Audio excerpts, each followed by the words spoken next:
Can't begin my day until I've had a Dickens cider. There's nothing better than waking up to a good old Dickens cider. My girlfriend loves Dickens ciders. My sister came to stay with us for a month, and my husband couldn't go a day without the Dickens cider. My girlfriend loves a Dickens cider. My mum loves a Dickens cider. My sister loves to wake up in the morning with a Dickens cider. I'm a bit young, but I would love to try a Dickens cider. So there you have it. For over 150 years, Frederick von Dickens has developed a beverage that literally brings women to their knees. So fellas, for the sake of the economy, get a Dickens cider. That's right. What's up, everybody? And I forgot to put my sunglasses on. Oh, my God. There you go. There you go. What's up, everybody? It's Goose right here on the Will Entertainment Network. This is the Will Radio Show. God bless. I love this show, man. I love being on. It's great. This is Tom's World. What's up? I also see Dean Cerny checking in. Make sure you share out the show, guys. Yeah, just share the hell out of the show. We've got I'm in the process of sharing the show as well. I'm going to catch a share band tonight. We've got a lot of stuff going on. First off, what's up? How was your week there, Richie? I can't talk tonight. Well, actually, pretty good. Pretty good. Second show back from Oregon. Feel rested, you know. Mechanicking sucks. Hate mechanicking. Yeah. But it's got to be done. So anyway, we're doing that. Got a lot of great things coming down the pipe. So stay tuned. Yeah. Cool. Yeah, we didn't do a whole heck of a lot. I've been doing just work. I don't know if I know what relax means at this point. Every time I try to, I end up finding more work to do. So it's like, you know, I can't. I just can't. So yeah. It is the 22nd. Yes, it is. And so tonight I did want to make sure that we talked a little bit about suicide prevention. Absolutely. Because it is obviously our main mission in the world, as well as just it's you know, it's literally 22 day. So you know, and I know for a fact that number is a lot higher than 2022, but there is no 35th of any day. So, and that's sad. Yeah, it's sad.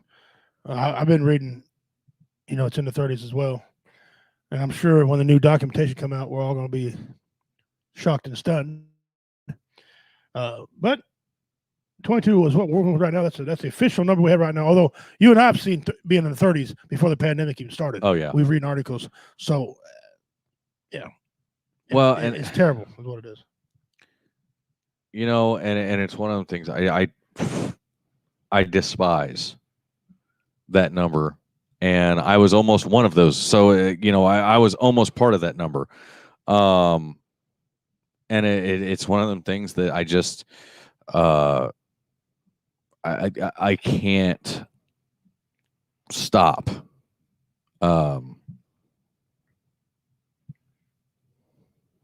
Sorry, I'm still trying to share the show at the same time, so it's oh man. Well, I'm so dumb. We're gonna hit on some things. We're gonna talk about go some ahead. Things to do and some things not to. Well, hey Jennifer, thanks for joining us. Hey, hello. Like for example, some things to stay away from. Drinking, if you can't handle it, if you're using it as a vice, here's drinking is kind of a double-edged sword. Okay, and I take it from somebody who's done it. Okay, and I'm not going to say don't drink. Okay, I will never say do not drink unless you have an addiction issue or you know something like that. You know, don't drink in that case. The thing is alcohol is a depressant.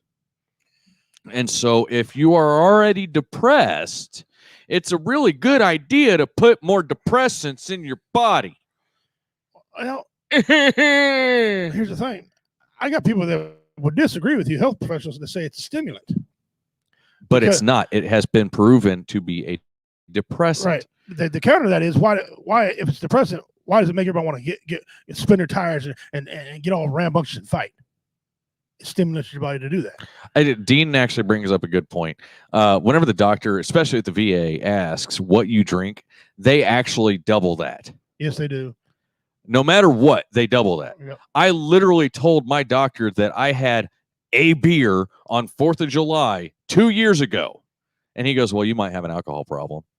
Yeah. Well, when I went to I had a beer on alcohol 2 years ago. When I went for my anger management classes, because I'm had anger. That's the kind of shit that causes anger management or lack thereof. They said, well, if you have more than one beer, you're an alcoholic. If you have two or more beers, you're an alcoholic.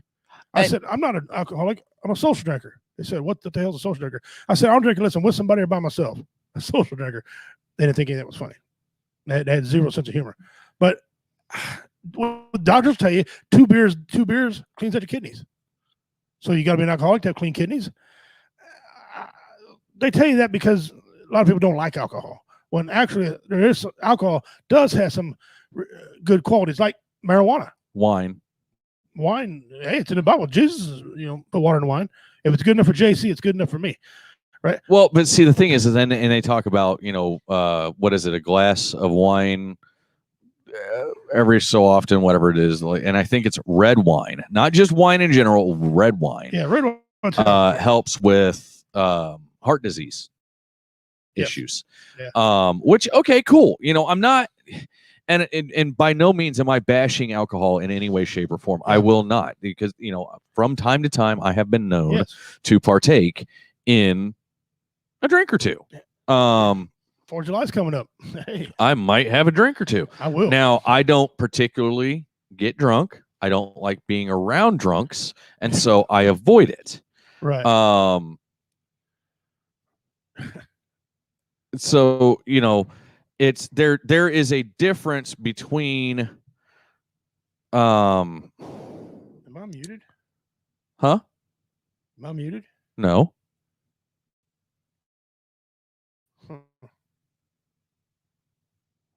Quit looking at the screen and trying to figure shit out. I've got this working. Hi, Julie. How you doing? So it's one of them things, and specifically on the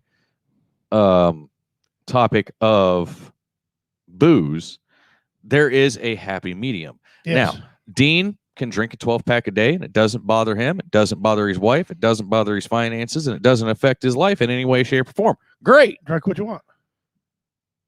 Other people drink one beer and they turn into a massive asshole. Right. And a master festering asshole at that. So, yeah. So, do you? Okay, we're not gonna tell you do you. Right. We're just trying to help. Yeah. Now, drug abuse, avoid that. Yes.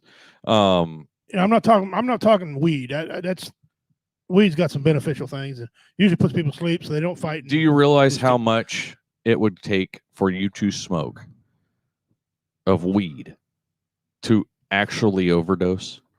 I don't know. Me? Take your bunch. How much do you weigh? 284. Okay. Multiply it by 10. Oh, wow. Yeah. 2,000 something. Okay. 2,840 pounds. Yeah. You have to smoke 2,840 pounds in the span of about 15 minutes to overdose on marijuana. No. So we're not talking about that. We're talking That's enough. That's literally a ton plus over a ton of weed that would take up this room. And I'm not Mike Tyson. I can't afford all that shit. Oh yeah, $40,000 a month weed habit. Yeah, come on. I should be his dealer, by the way. But no, I'm talking about like heroin, meth. And if you don't think you have a meth problem, count your teeth first. Okay, if meth is causing you to lose teeth, you probably got an addiction. So stay away from drugs. Stay away from them. Stay away from politics. If you were a person who drugs are bad. Drugs are bad. Okay. Stay with politics. Believe it or not, there's been people committed suicide over the politicalness in this country. Why? Because they're dumb. Why? They're fucking clowns up there. I mean, Ringling Brothers, funny in, funny out. It ain't worth killing yourself over if you want Trump or you don't want Trump. If you want Biden, you don't want Biden. It ain't worth killing yourself. So stay away from things that put you in a bad position. Okay. So good thing, or another thing, the color gray. I've been reading a lot about the color gray. The color gray is not. Don't paint any rooms in your house gray. That's why a lot of your jail cells used to be gray. Now they're painting them some other color besides gray, because they found out that the color gray leads to suicides as well. Whatever, but stay away from the color gray. Some things you can do: some good food. Get you some good food. Get a food you like. Eat it. Exercise.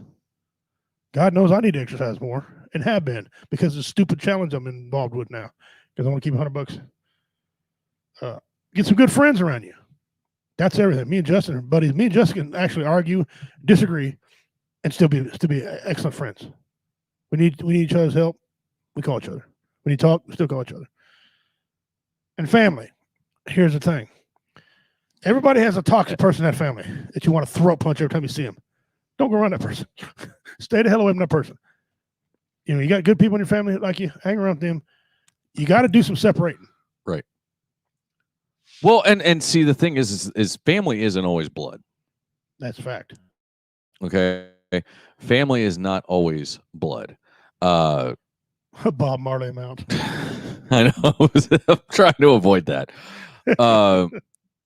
The fact of the matter is a lot of times your family is the people that you pull in around you, and you pull in to be your people for that matter. Right. You are in my family. I honestly at this point I have more non-blood family members than I do blood family members. Yep. So it's kind of one of those things, like I don't consider certain people who are blood relation to me to be family. For that matter, there are people who I share DNA with directly that I don't consider blood family. Yeah, stop introducing yourself with my aunt, my uncle, or cousin. Or my biological father. Yeah. So just saying. Just a example. So there is a difference between family and family. And I know that makes it doesn't sound right, but there is a difference between your true family, the family that you can depend on, versus the ass munches that whatever, that aren't going to, the only thing they want is to beat you down and be ass wipes. Yeah, and hold you down. Dean, if you want to know what drug abuse looks like, look at Macaulay Culkin. That is true. Does he look bad? I haven't been keeping up because I don't like him that well. Well, he did that one movie where he was a drug addict. And so it was a documentary? Apparently. Tater just joined in. What's up, brother? I think he's got a baseball game tonight, so he won't be in studio. But it's one of them things that, like, I don't. And I completely lost track. Well, Macaulay Culkin. Yeah. I've never seen him. I don't know. He looked really bad. Is that right? In that. Well, okay. You remember the show, Full House? Right. Okay. Not DJ, the other little Stephanie. Right. Okay. The other blonde, the younger blonde, not the two twins. Right. Which we know what happened with them. Drugs are bad. Okay. I guess she got strung out real bad, and it was not good. For a long time, she had a bunch of charges and stuff like that. But now Fuller House, she looks great. She looks like she's doing good. She looks healthy, and so she's not this like cracked out fiend anymore, I guess. Robert Downey Jr. is a good one too. I see, I heard I did. He had a bad drug problem. Yeah, I heard that. Booze and drugs, Yeah. and he went to prison for it and got out. Robert, Machete Kills. Oh yeah, my boy Danny Trejo. Yeah, Trejo. Danny Trejo. He had a, you know, and granted, a lot of his also was gang related, but the reason he gets kind of cast as a prison convict a lot of times is because he was, you know, he served time in Chino. You know, so and literally that was one of his first roles he got cast in, was because not only did he look the part of the badass Danny Trejo, the badass, you know, former inmate, but he was the badass former inmate. So he literally has turned his life around, and you know, now he's got Trejo's the taco stand, Yeah. which I've heard is really good, but Okay. I liked him as an actor. I watched a lot of his movies. Yeah, he played a good, you know, guy that you don't want to mess with. Yeah, and a hell of a janitor. He played a couple of janitors, and probably the best janitor you ever seen in a couple of movies. So, but I mean, he's got that look. Yeah, you know, and so he's kind of typecasted into this mean ass, you know, SOB. But in all actuality, he's not. That led me to my other one on the don't side. Don't go if you got if not comedian, or you don't want to get in drugs or anything. Don't go in entertainment. And it ain't just, we're naming a lot of movie stars, but hell, my favorite band, Metallica, their lead singer, he was a raging alcoholic. Some of the best music he wrote, he was drunk in hell. He quit drinking, now he sounds like crap. You know, he had that alcohol voice. But he ain't the only one. A lot of country guys. How many times have I said it? I wish James Hetfield would drink again. Yeah. Go take a shot of whiskey, man. Get that voice back. Well, it's not even get the voice back. Get the content back. Yeah.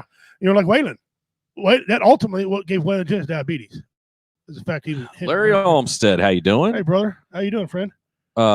Which and don't get me wrong, I'm not saying that I want him to go back on the path of alcoholism and all that. No. And I say that jokingly. Don't get me wrong. Yeah, don't they are still talented. However,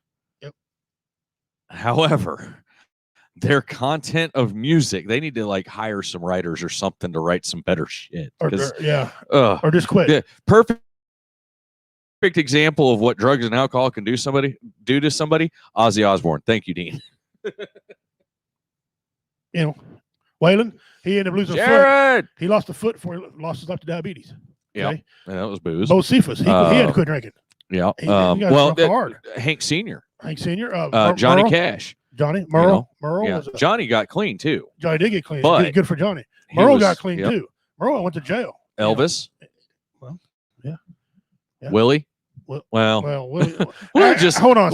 Willie just likes smoking the green a little too much and not paying his taxes. But Willie, it's keeping him alive. Okay, it's keeping him. It's like the dude for Aerosmith, Steven Tyler. Yeah. If it wasn't for all the drugs he did, he'd probably have AIDS.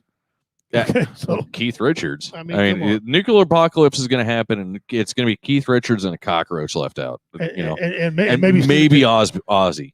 And maybe Steven Tyler singing to him. You know, maybe. So hold on. Is it just me? Have you seen a recent picture of Steven Tyler? I'm afraid to. He wasn't exactly the most handsomest dude anyway. Okay. He was literally, when he sung, he was literally like a rattlesnake. He can unhinge his jaw. Oh yeah. Swallow the microphone. That dude is like, what the hell? Here we go. Okay. I swear. Okay. I'm going to screen share this so everybody else can see it. Okay, because this is okay. I'm gonna get beat up if I make my comment. I got my head here, but he looks. Boy, she's gonna kill me. You put a beard to my Aunt Marilyn. He looks like a chick. He does. Looks like my Aunt Marilyn. I think honestly, I think he has. Dude, do one with the man bun over the time. Oh, this one right here. Yeah, enlarge that one. God. I mean, if you look at Steven Tyler from his younger years, okay, Holy hell. to now, the dude has progressively looked more and more like a chick. Where's that woman's daughter? Oh, God. Right up there. Yeah. Right there. How in the hell did somebody that looks like this produce somebody who looks like this? Look at him. Look at her. Yeah, I know. She's beautiful, and he's uglier than sin. Yeah, he's third world ugly. Man can sing, though. He can sing. He would go to Africa, and a lion would attack his caravan and look at him and go, "Oh, hell no." I'm sorry. The lion would get up. Yeah, I'm sorry. I'm out. I apologize. Yeah, they'd leave. You know, I'm like, God, his voice. bless. He's got the voice where, like, there's two voices on American Idol you don't want to imitate because you get thrown off American Idol. This is one of them. He's one of them. Kurt Cobain. And Whitney Houston.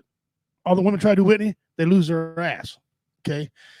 Other than that, he's the type of guy you want to hear sing. You don't want to see him sing. Okay. Huh. Whoa. I didn't know that. Steven Tyler runs Janie's House for Abused Women. Oh, well, good. Good for him. That's good. Janie's got a gun. Yeah, uses money. Uses money to benefit. That's good. Right. And I'm not Dean. I just read Dean's comment. I didn't get it. Damn it, my phone. Hold on. Look at the screen. My phone's in behind. Steven Tyler looks like a divorced grandma living her best life. That's great. Granny's got a gun. Janie's got a gun. I know about the granny. But yeah, he named it Janie's House for Abused Women because of that song. Janie's. Well, nice. And I honestly, I think that's what that whole song is about. It was. So I mean, you know, but and if you really want to go into stars that look a lot worse now than they did back whenever they were, let me take this. Talk. Yeah.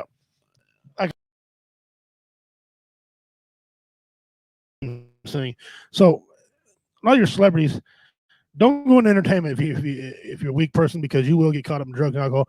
Not all of them do, but you see a lot of them, and you see a lot of your mega stars that just can't handle the stardom because they're drunk or they got drugs messing with them. So kind of watch.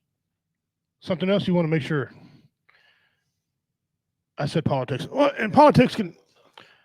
Let's go back. Politics could be good or it could be bad. You got a lot of people that did politics who cleaned up their life and got into it and do well for people. Then you got other people that need to get out of the politics because they don't do well at all. Like our current, whatever that is in Washington D.C., all that current crap, that all need to be out and refresh. So some of your politics are good, some of them are bad. Like some of your former NFL players, some of your former basketball players who get into politics that have cleaned up. Right. Okay. Well, and I'm not opposed to people using their celebrity to get into politics. I mean, Arnold Schwarzenegger did it. You know, by the way. Ronald Reagan. Yeah. Ronald could talk. Yeah. Man, that guy could talk. He was a motivator. Oh, man, he could talk. Yeah. You know, and there's been tons of others, you know, so, you know, some that probably shouldn't, Jesse the Body Ventura. But I'm sorry. I am sorry. Jesse Ventura. It's terrible. How the hell he got elected in the first place? Because that guy had a worse case of open mouth insert foot than Donald frickin' Trump. And it was before Twitter. Imagine Jesse Body with Twitter. He tell Donald Trump, hold my beer. Oh, you said some stupid shit today? Guess what? I'm gonna top it. My boy Stone Cold Steve Austin asked him, he went politics. He said, look, nope. There's certain people belong in politics. He goes, I'm not one of them guys. Okay. No, because Steve Austin is the same way as Jesse Ventura. No freaking filter. And what he does, he don't have to have a filter. No. So Stone Cold, you go be you, brother. Stay out of politics. Thank you very much. Yeah. Because you know, I loved him as a wrestler. I like him. But if he goes to politics, I probably won't like him anymore. But now, Vince McMahon's wife, she was in it. She did quite well in politics. You asked me what she did for everybody. I have no freaking idea. But she was in there for a bit. She made herself some money. She made herself some money. She lived off her husband's fame, and then she made her own. So, I don't know. But those are some of the things that I got. Do's and don'ts. if you don't not to be 22 a day. Well, one of the other things is find things that are therapeutic to yourself. Right. One of the things that I do that I love to do, and I discovered that I love to do it, is heat up metal till it's red hot and beat the shit out of it. It's great. What? Cooter of Dukes of Hazzard. I forgot about him. What? He went into politics? Yeah. Wait.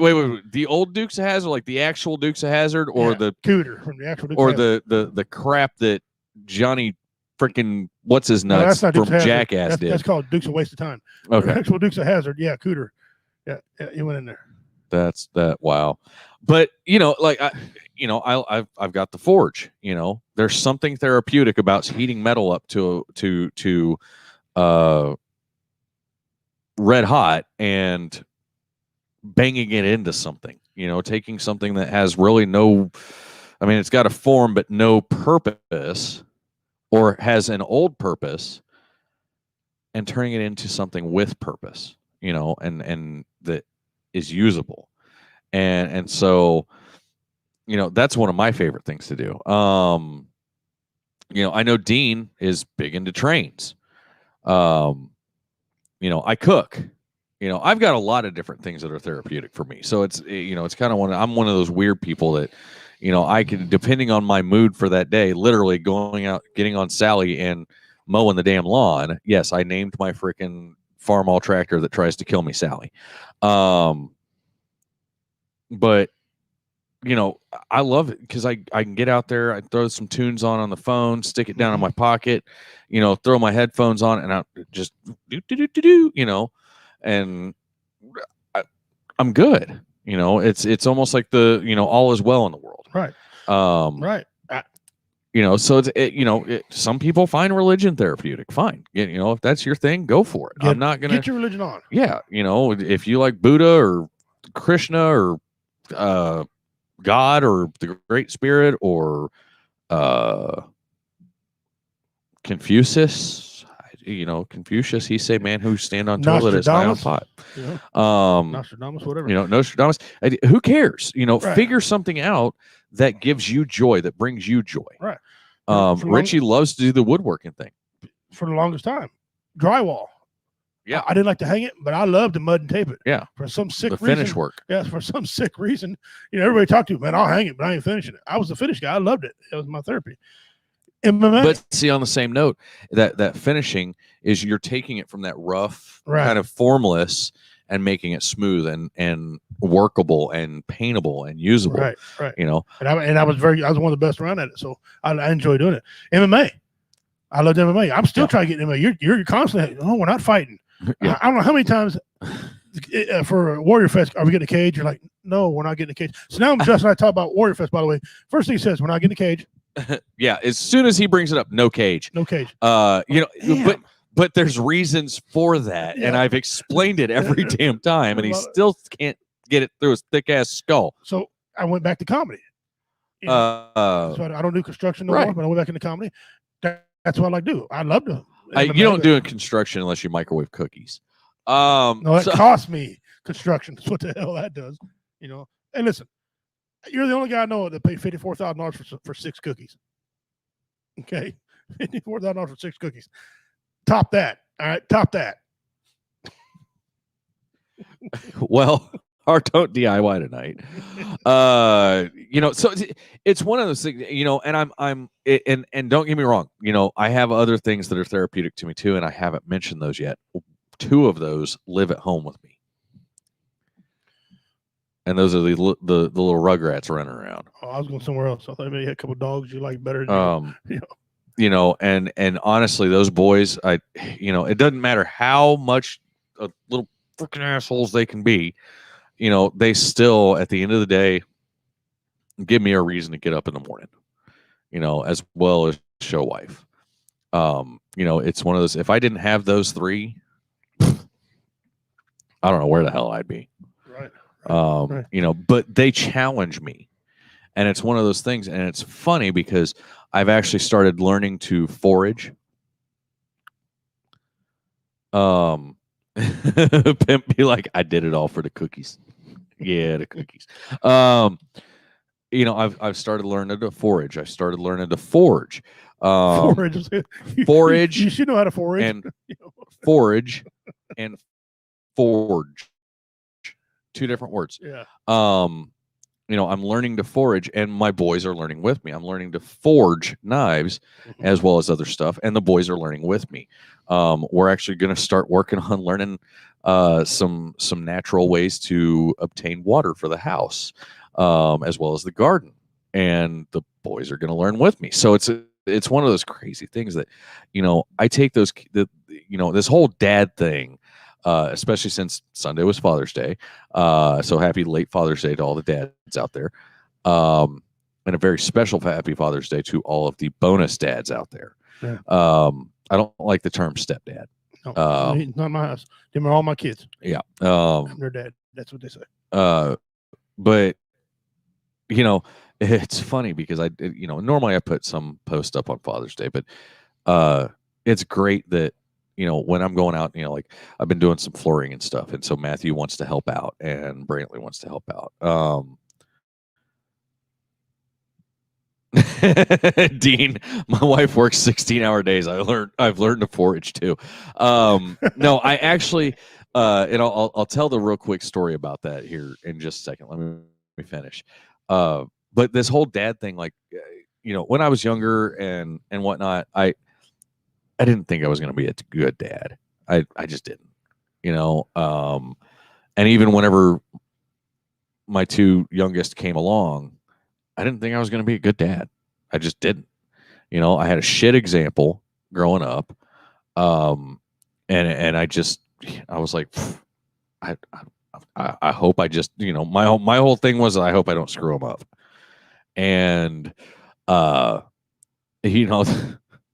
surprisingly enough, they like hanging out with me. So, finally somebody who likes hanging out with me. But, and I love it. And I feel horrible because Matthew asks me this almost every day. And it's normally right whenever I'm getting into another project that I've got to get done, or right whenever I'm getting ready to go to bed. Dad, can we go play some catch? I'm like, dude, it's 8:00 at night. I'm going to bed, oh, it's Carl. Carl's going to end up teaching his kid how to tear off faces and hands. But no, but it's one of the things, like, I don't want him to be discouraged from asking me to play catch. And I tell him, I said, dude, you got to find a more opportune time. I said, it's one thing if I'm sitting on the couch not doing a damn thing and, whatever. It's another thing when I'm going into a project. Right. Like the other day, I had just gotten into doing something. I can't remember what I was doing. Dad, can we go play catch? Well, I'm a little on the busy side, right. Or we were getting ready to leave. And we were literally getting ready to go pack the car up. Show wife and I were talking about, boys, you need to get your shoes on. You need to get your stuff ready. Let's go. We're going to go get in the truck. We're going to go to town. We got to go grocery shop, yada, yada, yada. And, hey, Dad, can we go play catch? Really? So, and I understand, I was 7 once. I don't remember a whole lot of it because I've slept since then, but I was 7 once. I understand. Glow in the dark balls. Like I said, if I was awake, it would matter. It would be fine. The problem is I don't. It's just I'm normally laying down and about half asleep by 8:30, 9 o'clock. And you can ask Richie. If you call me after about 9 o'clock, I don't answer. Yeah. See, you and I are different. I'm a midnight, 1 o'clock before I go to bed. I'm constantly trying to do business. So when I get ready to call him, I'm thinking, I can't call his ass. He's in bed. Yep. Wife's like, don't call him. He goes to bed at 8:30. Yep. Well, so we'll at 9. So yeah. Well, and see, and in all honesty, I don't go to sleep till about 10:30, 11. Right. But it's my wind down time. It gives me time to sit down with the wife. We talk. You know, normally we watch Forensic Files or something on TV on Netflix. Waltons. Ain't that old yet. No. They don't have Waltons on Netflix, so No. and it sucks because they don't have any new episodes of Forensic Files. So we've literally watched the entire series of Forensic Files that they have on Netflix. Is it the new one or the? No, it's the old one. Oh, we got a better voice anyway. And it's not and it's not even a full season. Right. Like one specific season. It's several from different seasons. Right. And I mean, there's enough to make like a season worth, if not maybe a little bit more. Right. I think there's 30 episodes right. on Netflix. But it's like we've watched them all enough that we literally turn that on just to go to sleep. Right. Because he's got that voice. Just for noise. Just for noise. You know, and you know, if we're watching something, you know, we watch Lucifer, we actually watch this really cool show. If you guys are interested in like survival type shows and stuff like that, I recommend Alone. If you have Netflix, I think season 7 is on there. There's another one that's about an older couple in Alaska, the OCs, right? And we just finished the series, the show. It's only 6 episodes, so it's not super long. But basically the premise is 6 couples from England come to Alaska, and they're trying to compete for this couple to give them give them their property that they've homesteaded over the past 30 years, and something's off, you know, something's wrong with one of them to where they can't do it anymore. They can't do it on their own. And so they're moving away, and this couple gets to keep it and continue on homesteading. And I mean, it's amazing. You want to talk about some beautiful scenery and everything like that. And it was just, I was looking at Show Wife the whole time whenever we were watching the show, and we were like, oh my God, like, I want to do that. And then we found out, and then they mentioned that they didn't have full-time electricity, and she's like, oh no, I'm out. So you know, and I'm like, yeah, there's some creature comforts that I don't want to do without. Some people just can't be Amish, you know, drop of a hat. You got to work into being Amish, you know. I can't. Well, you know, my wife Manifest. Okay, I'll look that one up. I watch a lot of History Channel things like Axeman when it was on. It's not on. It ain't been on in a while. Mountain Men. I got into watching Mountain Men. I kind of cool. Feel like my ancestry. You know, the ones where they hunt gators or swamp people. Yeah. I'm thinking that's the stupidest thing to ever hunt in my damn life. You know. Oh, but it's so good. It is good eating, and the way, and I got to reading about that. That's all fake, by the way, because they catch them off camera, right? And then they, you know, there's a lot more process to what the camera's showing. Yeah. So, but it's still pretty cool to watch. Speaking of, and Julie just said she likes watching Mountain Men. I love Mountain Men. Yeah. A show that I liked watching, and I wish that there was more of it on Netflix, was Outback Truckers. Those crazy, is it even on? Those crazy SOBs.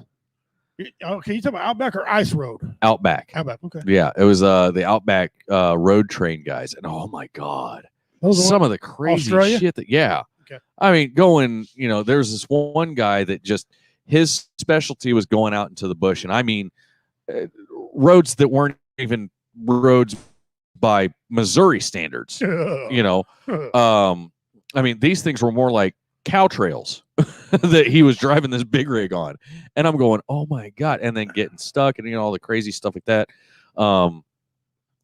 Australians are crazy. I'm just going to leave it at that. You live in a country where literally everything wants to kill you. I think it'd be pretty hard to be a soft individual, to be a crybaby and live in Australia. Well, you got to remember though, how did Australia start? Well, that's where they put all the inmates. It was a penal colony. Yeah. So I mean, they're kind of. And then the Aborigines, they'd kill you and eat you. So and everything slithers is dangerous. Everything that crawls, everything that walks, everything that flies. They got flies, stuff that flies that are dangerous. You know, so I'm like, I just can't. That's one thing about America. Being American, we're like hard. Every continent but ours has things that'll kill you. Ours only has a few things that kill you. But like Africa, for example, you're dead. Australia, India. Yeah. I'm just saying. Our most dangerous animal is a bear. and you only got to be a certain place to see the brown bear. The black bears they're dangerous, but they will run from you before they, unless you walk them on when eating, they really won't bother you. I live around. Black bear. The brown bear, on the other hand, they're mean. The grizzlies. Grizzlies are freaking mean. Did you know that in Alaska there are over 100,000? There's literally one black bear per square mile of that state. Nice. There's over 30,000 grizzlies. Nice. I'm like, no. I learned last night. Okay, by watching this, Win the Wilderness. Win the Wilderness is the WIN. Win the Wilderness is the one that I was talking about, where they're trying to get the homestead. That a grizzly bear's paw, the print, if you look at it, instead of being like this with the claws just right there at the tip, they're like 3 inches out from the pads. Yeah. I'm like, those aren't claws, those are knives on the end of a finger. There's a Wolverine. Wolverine's crawling around your property. Yeah. No. Well, I'm kind of fond of the bear. I like the bear. Don't matter. My Native American has the word bear in it. Yona.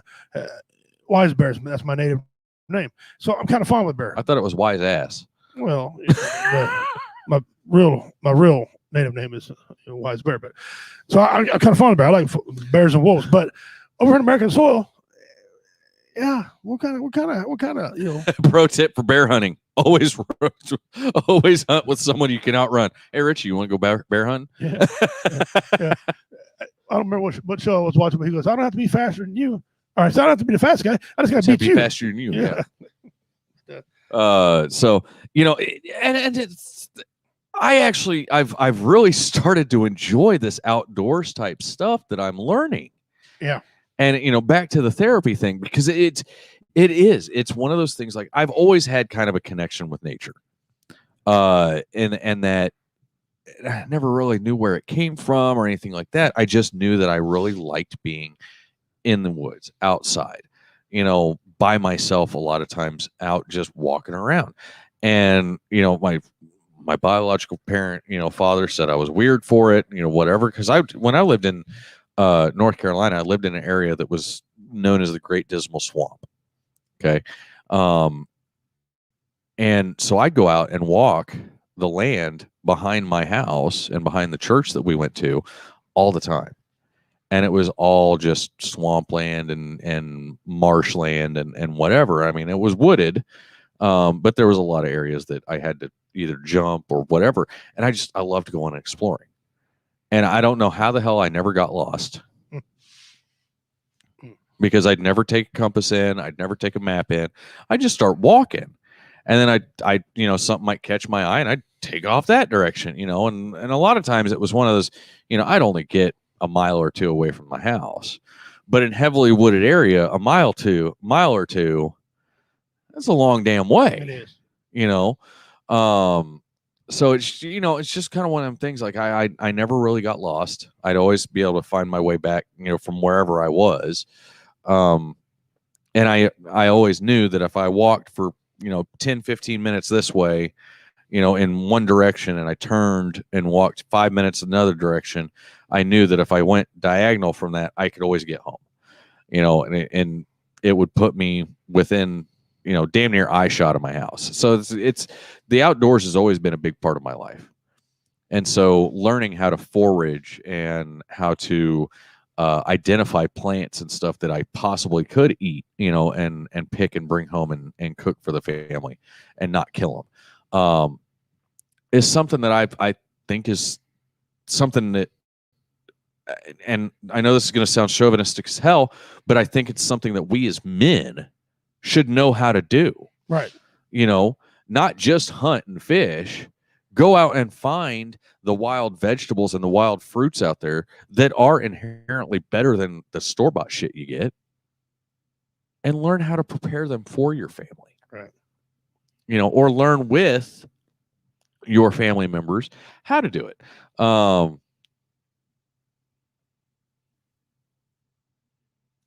But being inside of a camper is still being inside, Dean.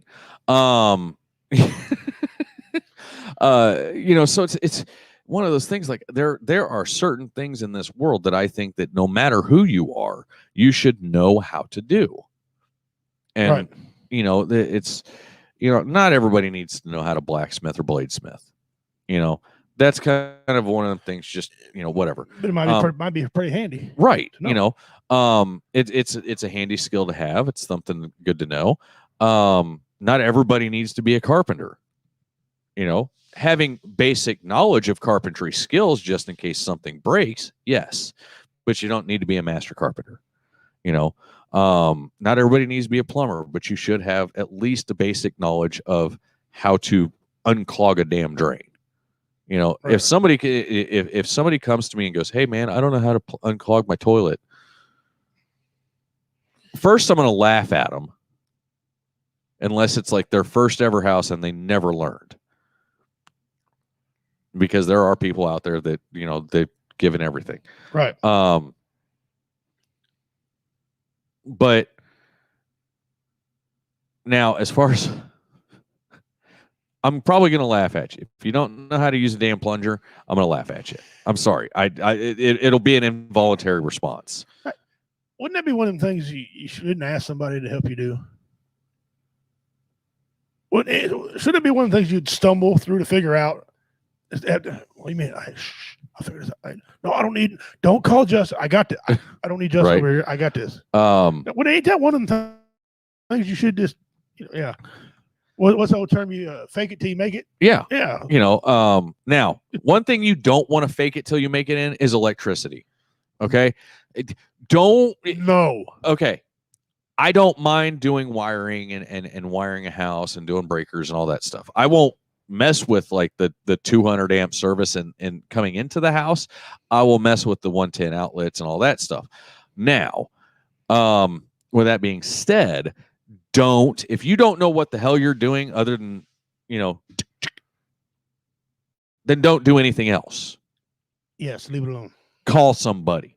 Okay. I'm not going to laugh at somebody for saying, I don't know how to work my circuit breakers. Okay, hold on. Let me show you how to safely do it, because there is a way to do it where you will zap the shit out of yourself and you won't think twice about doing it again. Like right now. Yeah. But just ain't no punk. No. That's one thing that I have a very healthy respect for. Yeah. And I would almost say a borderline fear. One of my biggest fears is being electrocuted. But I actually like running wiring and hooking sequences up and stuff. It's entertaining to me to try and figure it all out. There's nothing wrong with it if you electricity is one of the things you got to think. Okay. Oh, you have to use your brain. You got to use your brain, and you need to. That old saying, measure twice, cut once. That's the saying. You need to check that thing 3 or 4 times before you hit that breaker, before you turn it on. Okay. And then if you're religious, you might want, when you flip it, you be like, okay, great spirit. There you go. Yeah. Pray to whatever God you have, and boop, yes. Yeah. Yeah. You know how many times I've done that? Yeah. Dude, me too. Wired an entire house and went, okay, here comes main breaker. I was on a job one time with a guy, and he went at the broom handle. He goes, I'm going to flip the broom. I said, if you ain't that damn confident, let me go outside. Yeah.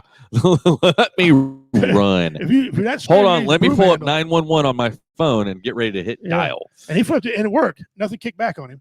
Yeah. He's like, if you had confidence you did it right, well, yeah. So, see, I had one that we wired the entire house. Right. And they taught me how to wire the entire place. I got done. We went to flip the main breaker on. All of the breakers were off. So all we were doing is turning power onto the box. And then we were going to go through and individually hit every single breaker. Right. And that panel was full. So flip the box on. Good to go. All right. Flip the first one on. All right. Good to go. So, and we've got a cell phone, between me and one person, and we're walking back and forth, and I can hear him walking up in the upstairs. And all right, flip the next one. All right, good. Flip the next one of the, God, I don't know how many breakers there were. It was a full panel. I mean, there was maybe 4 at the bottom that were open. So there was 20 some breakers in there. Yeah. easily. Yeah, more. Yeah, probably Closer I to think 30. there's 30. I think there's 15 and 15. I think Yeah. on a regular box. So it was close to 30, Right. but out of all of them, one tripped. That's good. And the only reason it tripped is because somebody didn't hook up the light switch right. I mean, that's the common mistake. And it wasn't me. Yeah. But at least you knew it. Yeah. We figured it out real quick because we still had all the faceplates off and all that. And whenever it wouldn't come on, it wouldn't even like try to break over. It would just pop. No, that's what it's designed to do. So that's good. Yeah. So far cry from what they used to have. We were kids had to twist some damn things in there. You see, my neighbor put a penny in there. Put a penny. Or one guy he took aluminum foil and he folded it 6 times. He said, "Don't fold it 7. I want to fold it 6." He put it in there, and then he screwed the thing on there, and you'd always smell. What the hell? It was that aluminum foil burning. Yeah, because it's hot. Whatever. I said, "We'll just put unplug something." Too much shit on that breaker. Oh crap! I forgot. We forgot to mention somebody at the beginning of the show. Operation Veteran Barbecue is our main sponsor here at Whoa Entertainment. So make sure you head over, check them out. Yep, all shows. He takes care of all. Sorry, Matt. So yeah, and it's one of the things we tried to reach out to the man who died in this pursuit. They were unavailable for comment. Micah, back to you. So anyway, greetings from Queensland, Australia. How you doing, Dark Sage? Queensland, Australia. That's awesome. We've got another Australian listener up there. Thank you very much. But anyway, so again, with Australia, the land where everything's trying to kill you. She said, "Well, I missed the comment." And if it's not going to get you on land, it'll get you in the water. So that is and I like what Dean said though on the like basic skill type stuff. If I don't know how to do something, chances are I know somebody who does. Right. And then if I don't I'll call in a contractor. That is 100% true. Yeah, I got a guy. Yep. Everything I always can't do, got a guy. I got a guy. Yep. Yeah. And multiple guys. Oh yeah. Busy. Oh yeah. Right? I mean, there ain't a whole lot I can't do, but I know my limits. I got a guy. Yours is mechaniking. So I got a guy. So that being good, real quick, I want to announce that on July 9th and July 10th, Lawson Picnic. Tater and I are going to be on stage performing. Right. On 7:30 on the 9th. Right. 6:30 on the 10th. Right. Also, W Entertainment. Family friendly. He's got a booth. Yes, family friendly. I've been working on I got some brand new stuff I wrote about the men garage sailing. Why men no garage sale? No secret why, but got that done. Okay, Dark Sage, go ahead and shoot your question, and we'll see if we can answer it. We're just 2 idiot redneck Marine vets, so. Think heavy before you ask. Serious questions. So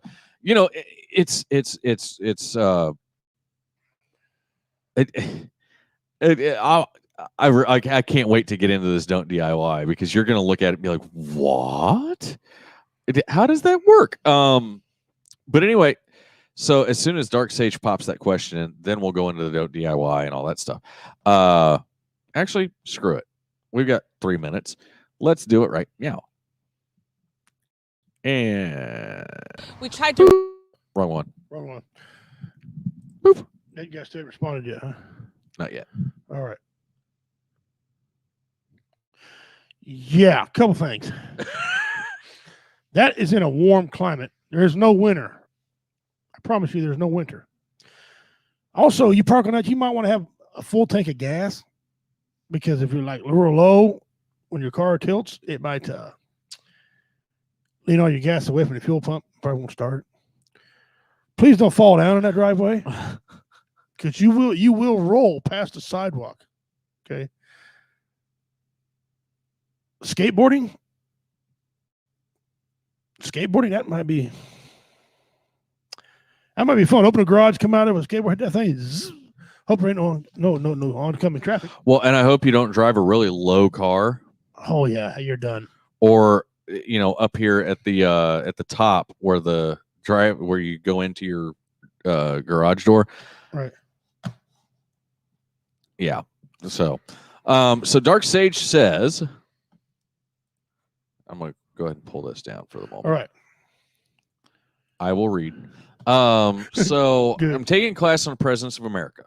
I'm curious as to why Mr. Lincoln is often highly regarded as one of the best presidents in American history. In my opinion, I would say Theodore Roosevelt is the best president America ever had. I'm not sure why the mythos aura is around Mr. Lincoln. Okay. I'll go first while you put your thoughts together. He freed a certain bunch of people, and he gave his life doing it. That's one of the main things. He freed the slaves in America, and he gave his life doing it. As far as policies, he really didn't have a whole lot of policies. It took a war to get him up there, but I think that's one of the main things that he gave his life. Well, and really, honestly, to start off with, he was actually he was actually the underdog Yes. whenever he ran, and so whenever he won, he won, and it was one of those things that people were like, wait, what? The other side of it is, yes, he freed the slaves. He ended slavery. He signed the Emancipation Proclamation, which later cost him his life whenever John Wilkes Booth shot him at the Ford Theater. What you say, Roosevelt was her thing? Right, was their favorite. And yes, Theodore Roosevelt was very awesome. I mean, he was a badass, but I think Franklin Roosevelt was the best president. And you can lay it out. Here's the deal. One, he brought us out of the Depression, and he was president for 13 years. You can't be president for 13 years and suck. Okay? So both Roosevelts came from good bloodline, as far as I know. Ulysses S. Grant was also another great one. Yeah, I can't get behind somebody, though, that killed my ancestors off like that. Right. Yeah. Although I appreciate Andrew Jackson. Yeah. He's on the 50, Grant is, and I love that. I love 50s. Yeah. So I mean, really, all in all, Lincoln was also a bartender. Yeah, and he's a wrestler. He wrestled. I didn't know that. They go tall, gangly guy wrestling. Yeah, I mean, and here's the funny thing, and I'm not sure how true this story actually is, but according to stories, President Lincoln, whenever he first started getting into politics, a little girl wrote him a letter and said, because he was not a very good looking man at all. No, told him that rough. He would look better if he grew a beard. And so he grew a beard because Abe Lincoln was kind of homely. And so she said that, and this young girl wrote him a letter and said, I think you would look a lot better and people would like you more if you grew a beard. Right. And so he grew a beard. Right. I'm like, that's, not a lot of people in the world would, if some kid came up to me and said, hey, Goose, I don't like your goatee. I don't think you look very good with it. Why don't you shave it? I'm going to be like, whatever, go away. Thank you. Where are your parents? Go pound sand, yeah. Also, they say about Lincoln, I read, don't know, I heard that he was homosexual. He had a thing with sleeping with men in one bed, and he had a real special friend who used to hang with him a lot. I don't know. Don't care if he was, but these are things. Lincoln was so eclectic. Yeah. And I don't know how true that was or not. Dean, yeah, you're right. Socialism, Franklin did start it, but at that time, those policies brought us out and brought us where we are today. He brought us out of the Great Depression. His plans wouldn't work today. They'd boo him out of office and kick his ass. But back in that day, FDR brought us out of World War II and things, and him and Churchill. So. Right. So I mean, Harry Truman was a bad man. He gave the word to drop the bomb and kaboom. So he's loved around here. But I hope that helped you out on your question. So it's one of the things that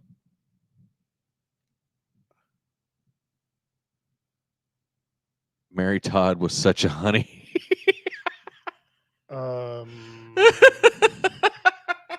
Gene, we love you a lot, brother. May I suggest you drunk? Are you Dean? Gene? Maybe, sorry, not Dean. Maybe Gene. I'll start to shop for glasses at Ronnie Millsap School of eyeglasses because I mean we love you, Gene. But whoa, I'm wondering. Probably a great lady. Oh, she was a little off upstairs. Oh yeah. But seances and all that crazy shit. But I'm wondering if he didn't mean to put homely. Mary Todd was a Studebaker in a dress. All right, I thought Volkswagen, but I'll go with Studebaker. You sure it wasn't a Kaiser? Yeah. Now we ought to do it. We ought to do sometime the top 10 female or first ladies, because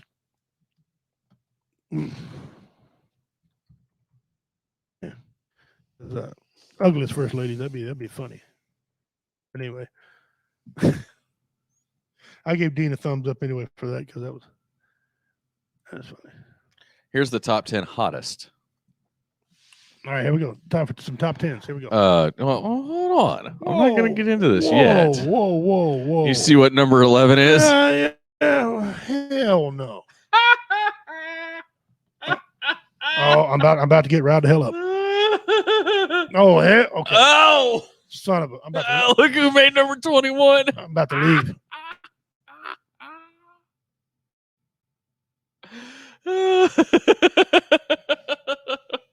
I can't do it. Oh shit! You know what? We need to skip that one because this list is already just okay. So I got you go up, boys, thinking about that hot mess. Yeah.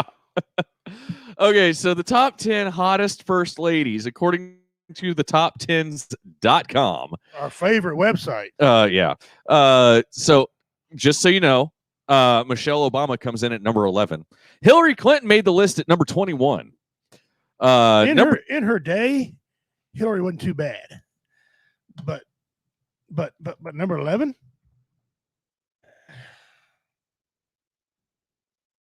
Obama number 11? Must have been some real ugly first ladies, is all I got to tell you. Whoa. I'm trying to find a picture of this lady just so we have a reference to go off of.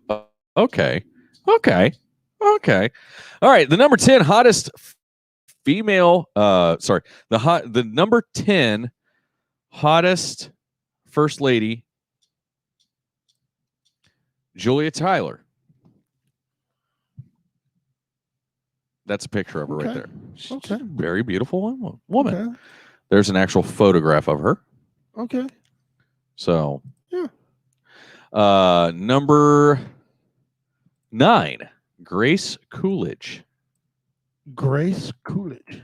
Calvin Coolidge's wife. Yeah. I heard he married up. She was actually, she was pretty. Okay. For the day. All right. Okay. First Lady, Lady Bird Johnson. Her actual first name was Claudia. Really? Yeah. Claudia Lady Bird Johnson. She might have been a good first lady, but she's supposed to be I would say she's pretty. Martha Jefferson. Oh, she's number 8 pretty, but here we go. Martha Jefferson. Oh, the painted photo here. Yeah. Yep, oh, wow. Yeah, she was pretty for her day. Okay. All right. Rosalind Carter. Rosalind, I don't remember. I don't think I remember Rosalind. Oh, yes, I do. Lady Bird was another one that was a pig with lipstick. I'm trying to find a younger picture. Right there, top left, right there. Right there. Yeah, that's Rosalind there. Yeah, she wasn't bad looking. But look how she aged, though. Oh, she aged like a Mack truck hitter. Damn. Damn. I'm not making fun of her. Dolly Madison. Hey, I used to eat Dolly Madison. Oh, you're talking about the first lady. I thought you meant. Okay.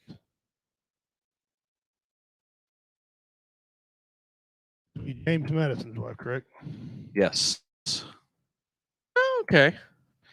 She looks like she aged like a Mack truck too. Man. Like a Mack truck hitter. Nancy Reagan, number 4. Okay. She was pretty. No, she was pretty back in the day.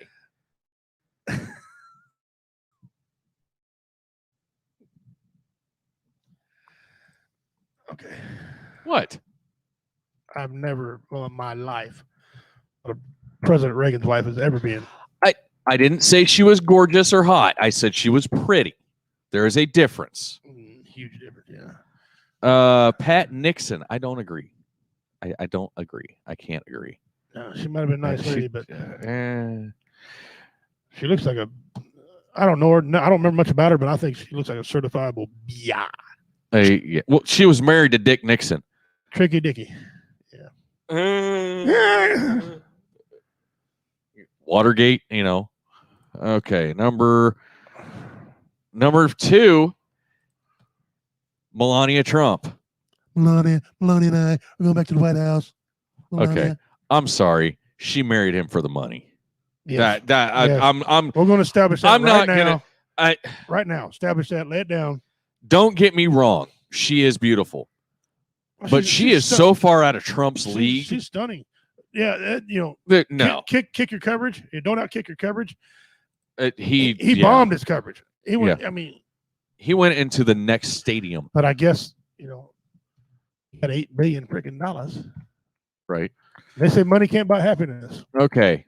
So the number one, according to this, the number 1 hottest first lady is Jackie Kennedy. Jackie O. Some of her photos when she was younger, she was a stunning. She was beautiful. I wouldn't. I wouldn't. I don't know if she beats out Melania. No, I wouldn't say anybody beats out Melania, but if Jackie had to win, I'm okay with Jackie. Yeah, I'm all right with Jackie. I mean, you got to remember she came runner up to Marilyn Monroe for her husband. I mean, Melania and Marilyn Monroe. Yeah, let's see her do that. I called the top 2.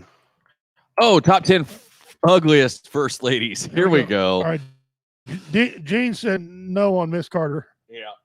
She's a tomato. Dean called the top 2. Yeah. Yeah. Okay. So number 10 is Martha Washington. Have you seen pictures of Martha Washington?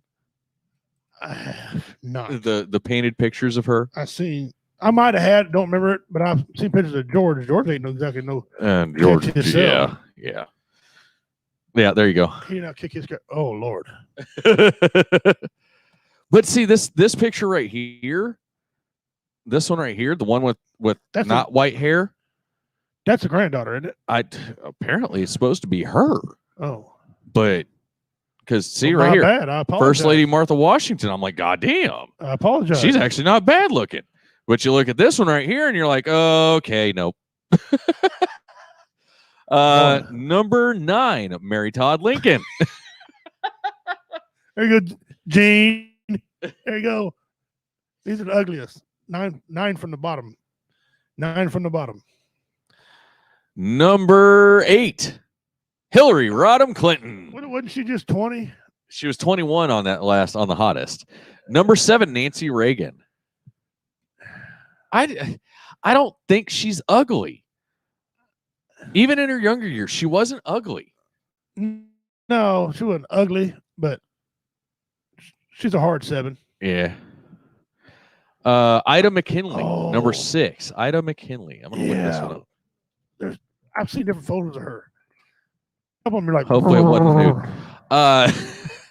What the shit is this? Look at that chin.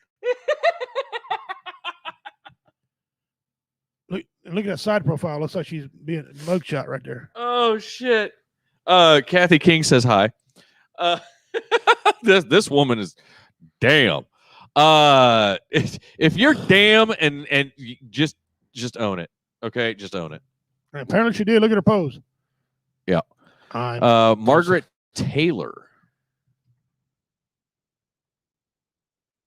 Margaret Taylor. I'm not sure. James Taylor's wife. Oh, son of a. She looks like a mean ass old school marm. Oh, you guarantee she's a. Whoa, that's one of them. What? That's one of them. What? Personality. What? No. Number Number 4, Melania Trump. The ugliest first ladies. Number 3, Barbara Bush. Oh yeah. She aged like a pickle. Number 2, Eleanor Roosevelt. Oh.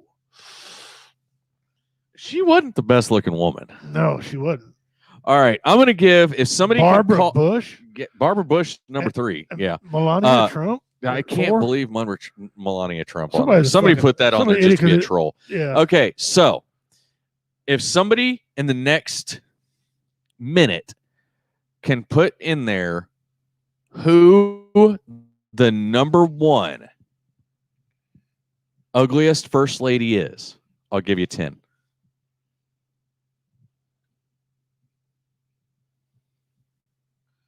The only reason the only reason presidents married their wives were because they were gay. Because they weren't gay. They weren't gay, yeah. I want to prove that I'm not gay. Well, that's just Okay, so Jeff Davis. Mrs. Jeff Davis. Jefferson Davis. Yeah.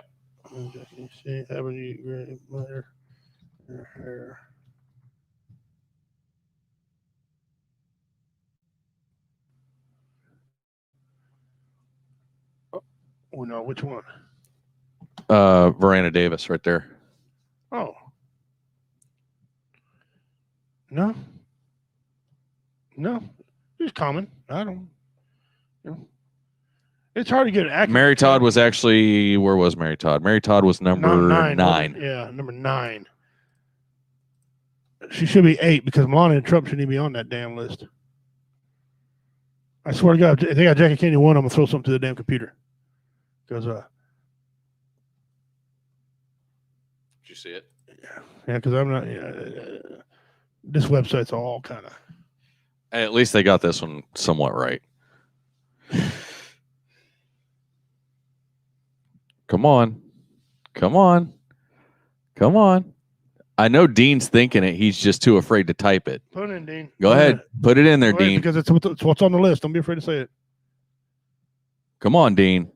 I know you're going to put it. There you go, Dean. Ding, ding, ding, ding, ding. Ding. Michelle Obama. I'm sorry. That was the first husband.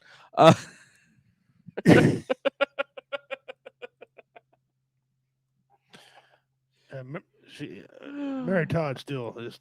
Oh. And Eleanor Roosevelt. Man.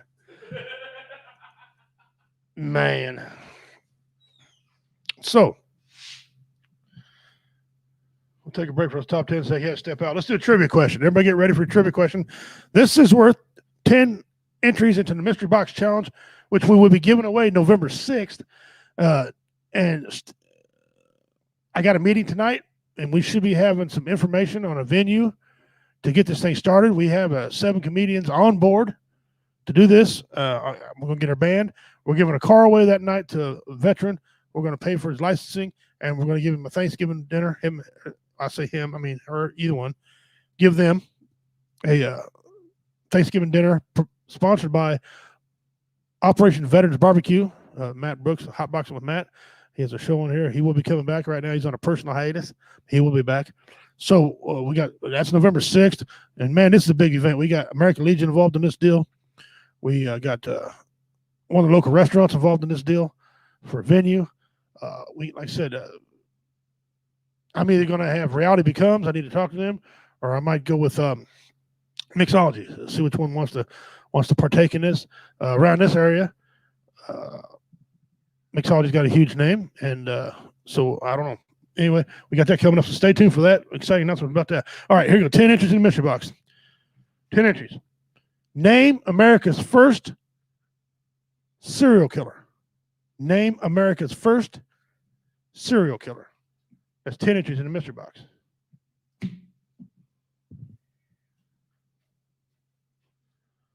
Ten entries in the mystery box. If you can tell me America's first serial killer. All right. I'm going to give 10 entries for America's first serial killer for trivia.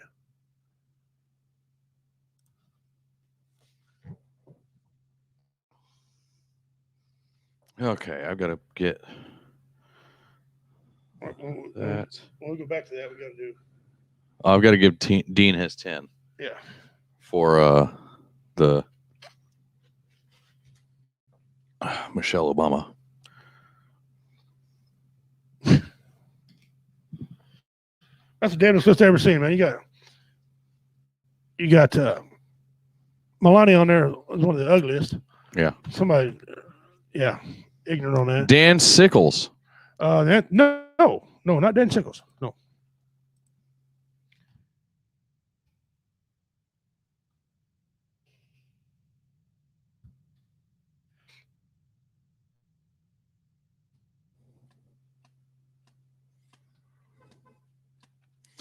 And once somebody gets it, I will give you a little bit of history on it. Yeah. Because quite a unique individual. Ding, ding, ding, ding, ding. We have a winner. Dean H.H. Holmes. I will accept that name. He was born. That was his doctor's name. Yes. Henry Howard Holmes, or H.H. Holmes, was a serial killer active from December 1891 to November 1894. Born in New Hampshire. Died in prison in 1896. Yes, they hung him. I'm trying to find like back his, then, they hung his him kill quick. record and shit. They hung him quick. It was between 27 and 200 something. That's kind of a hell of a. He got convicted on one. He killed his assistant, but he killed between 27 and 200 some people. He bought a whole block and he made it into a death house. And at the fair, at the Chicago Fair, he had this ride, the death castle is what he called it. He's something else. Has got his real name is Henry Mansfield Howard, and whatever else names they want to call him. But he was America's first. Okay, he confessed to 27. He later increased the total to more than 130. Though some researchers have suggested that the real number exceeded 200. Right. He sold his story to the Hearst Corporation for $10,000. Yep. Back in that day, that was a huge amount of money. So he was arrested for insurance fraud, actually, right. after a fire in his first home, but he was released soon after. That was in 1893. He then consorted a scheme with an associate, Ben Peitzel, to defraud an insurance company by faking Peitzel's death. After Peitzel purchased a $10,000 life insurance policy, he and Mudgett. That's another one of the things he called. So, interesting. Traveled to Colorado, Missouri, New York, Pennsylvania, Tennessee, and Texas, where they committed other acts of fraud. Along the way, Mudgett also married. Returning to Missouri, Mudgett was arrested for fraud and briefly jailed in St. Louis. While in jail, he met Marion Hedgepeth, a career criminal who agreed to help Mudgett in the insurance scheme with Peitzel. Meanwhile, Peitzel moved to Philadelphia and opened a fake patent office to swindle inventors. After his release from jail, Mudgett traveled to Philadelphia and killed Peitzel. He then convinced Peitzel's widow, who had been aware of her husband's involvement in the insurance scheme, that her husband was still alive, later giving her $500 of the money he collected. Mm-hmm. Worried that some of Peitzel's 5 children might alert the authorities, Mudgett killed 3 of them. Insurance investigators were alerted to the fraud by Hedgepeth. Mudgett was arrested in Boston, Mass. So really, he wasn't even arrested for murder. No. He was arrested for insurance fraud. And then they figured it out later on. A guy figured out all these killings happened with him. And there's another thing they say now. They think, and I watched Dylan today, they might have solved the Jack Ripper murders because when the fair laid off, at the time that he was over in London, and they think he killed them people in London, okay, over there, and then he came back to America and getting it on. So I think he might have been, because it was similar style of killing. So I don't know. Anyway, he was a wicked dude. Yeah, fraud, insurance fraud, death houses. He stuck one of her boys up in the chimney. Just ran him up, killed him, and ran him up in the chimney so they wouldn't find him. He was something else, that guy. All right, Dean, that's 10 for Dean. So as far as Jack the Ripper is concerned, I just found this. H.H. Holmes was the one who ran the murder castle. Yep. Holmes was renowned for being a document keeper. However, between 1888 and 1891, i.e., the time of the Ripper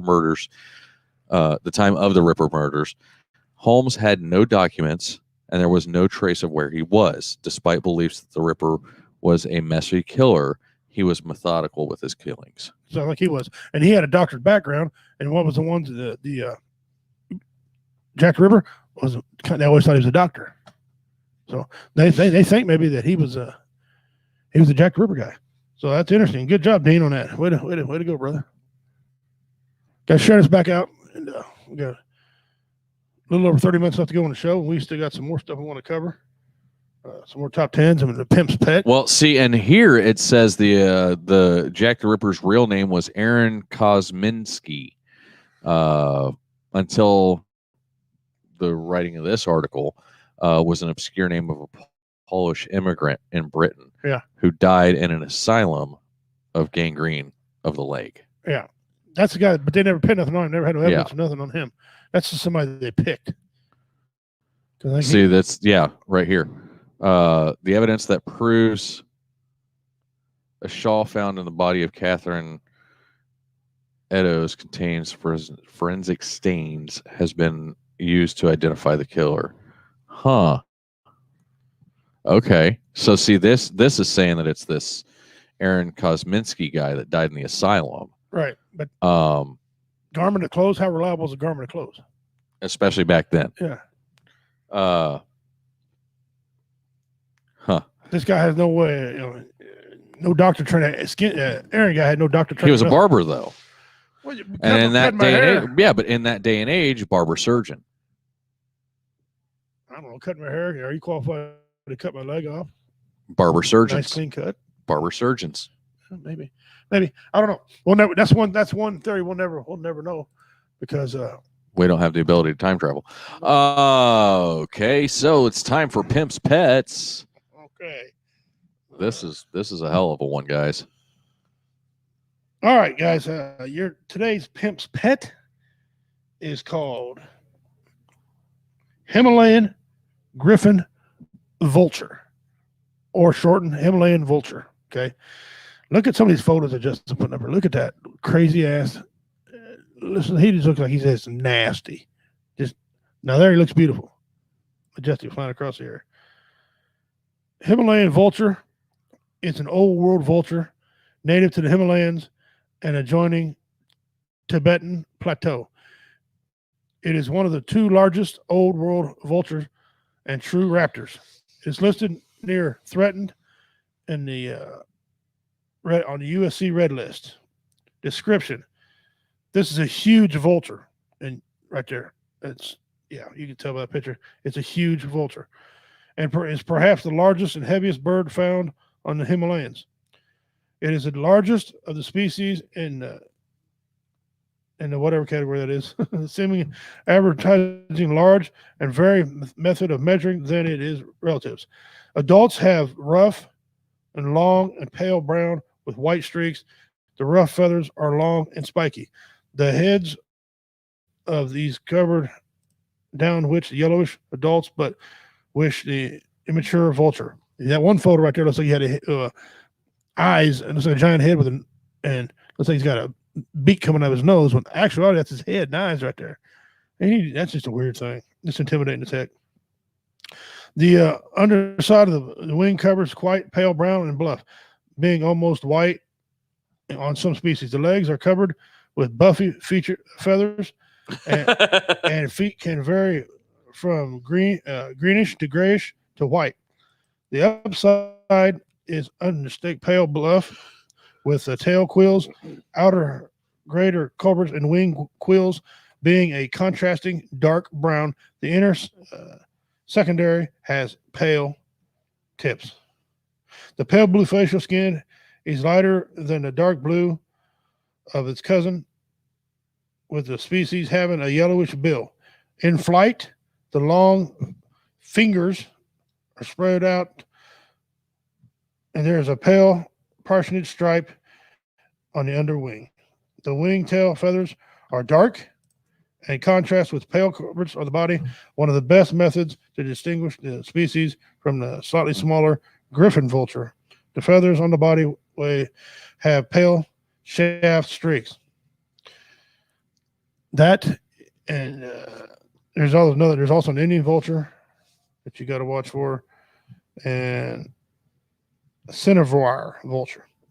They're the same family, but this is one of the largest ones. That is your pimp's pet. Look at the ginormity of that thing. Well, I mean, that one right there, this picture right here where the dude's taking the picture of it, his wings aren't even fully extended, and he's huge. It says that they're 8 to 12 kilograms, which would be 18 to 26 pounds. The wingspan of these birds vary greatly depending upon the method used to measure them, and published measurements vary from 2.56 to 3.1 meters, which would be 8 foot 4 inches to 10 foot 2 inches. Similar wingspan range of that of a regular vultures. So they got the wingspan of up to 10 feet. Good God. Wow. I'd say that's a big ass bird. Right?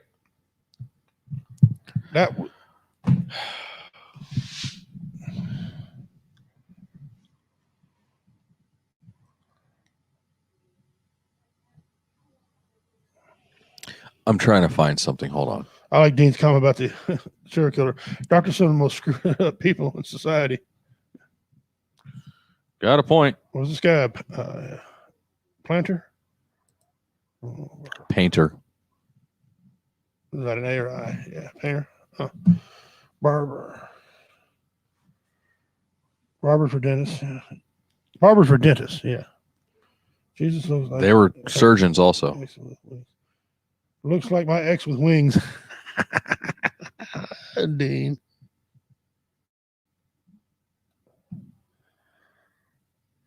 I wonder if they taste like chicken. I don't know.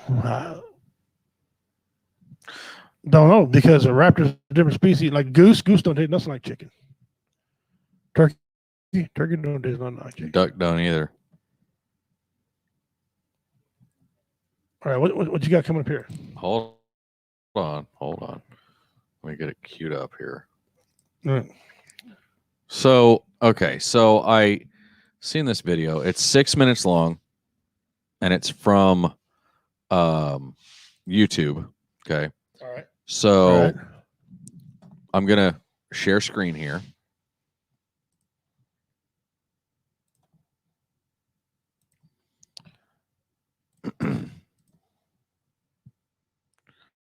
And yeah, this just take a peek, because this and if this is the one that I remember, it's just there. Some of these are just absolutely atrocious. Hold on, I gotta make sure I did the right thing here.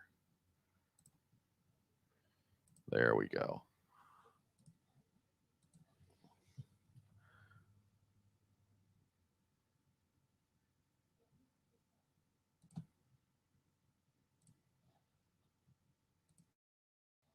All right.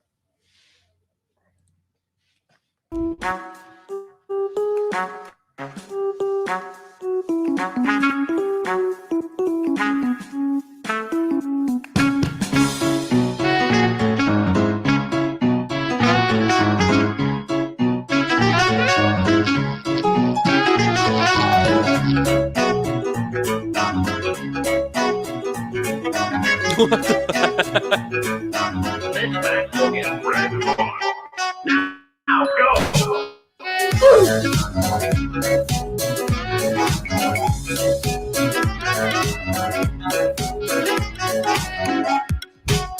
I think some of these came from your house. The Band-Aid.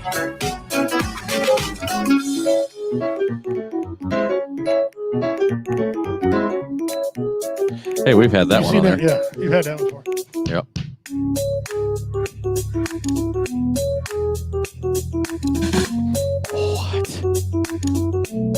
What?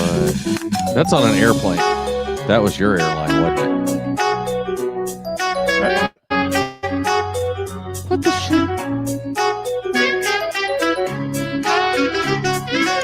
Pull on bottle to flush.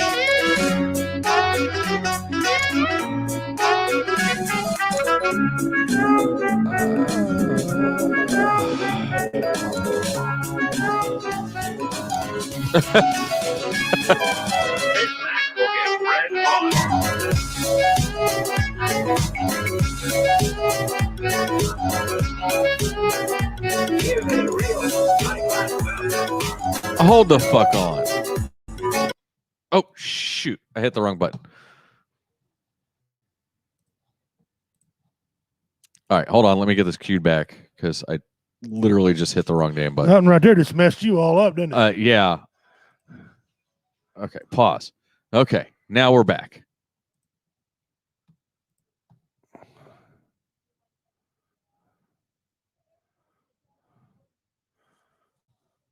Fridge fan. That's got to. He's talking really freaking loud outside. Yeah, fridge fan. That's funny. All right, here we go.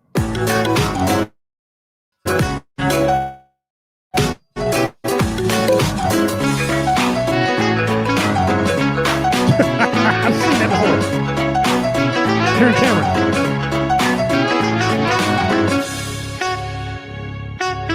That's a picture of a headlight. Get the hell out of here. I now fix the headlights. We've had that one before.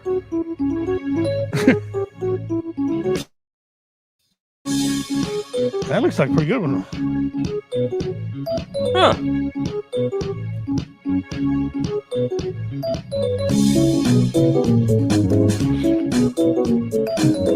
Hello, Daryl. Nice to see you.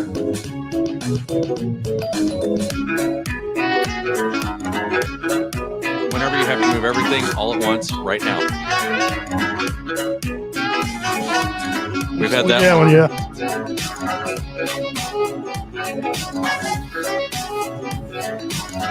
What in the blasphemous hell is that?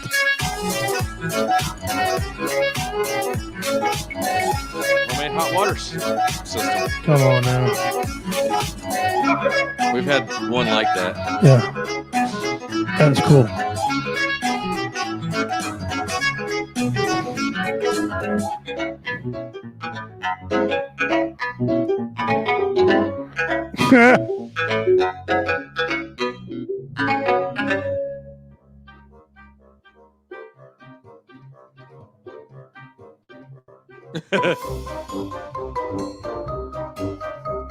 Yeah. We've had that one. Yeah.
Seen that one too. Yep. You know what? I just noticed this on that one.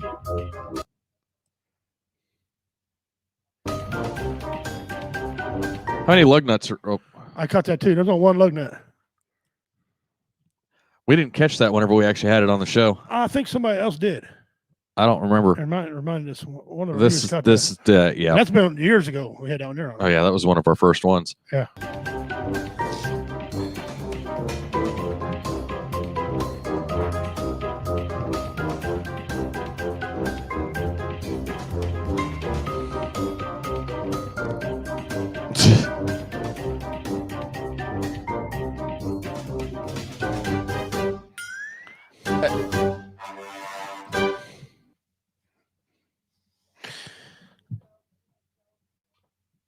You see what's wrong?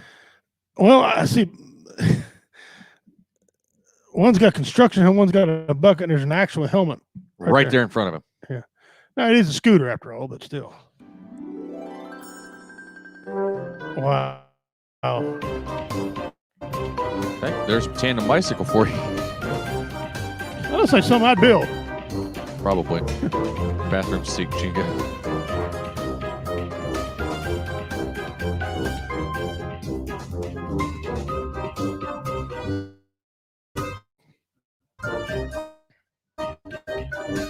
Okay. I've seen stuff like this before being under houses. See it, I get out from under the house. Yeah, but some of them have been there years. Oh, yeah, but I still get out from under the house because it only takes one mismove. Yeah, and usually, what's the scary part? You got somebody over 300 pounds living there.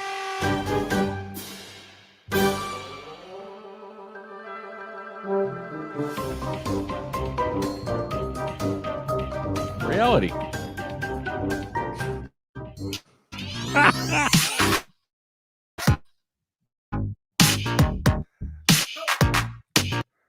There you go. There you have it. There you are. Some DIY absolute fails. Figured be a little fun. I found that video the other day. I was just like, oh my God, it's so much horrible. Yeah, that's a lot of foolishness. So, what's up? Sorry, getting ready for my trip. I'm in Florida. I'm going to miss the show because I'm going to Florida. I went to Oregon. I caught the show. I was tired when I got back. Welcome, brother.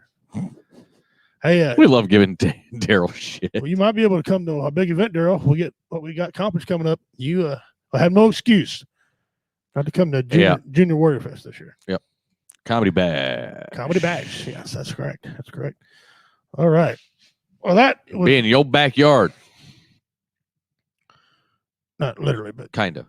Sort of. You laughing at us. Well, we thank all y'all for joining in with this, man. That was pretty cool.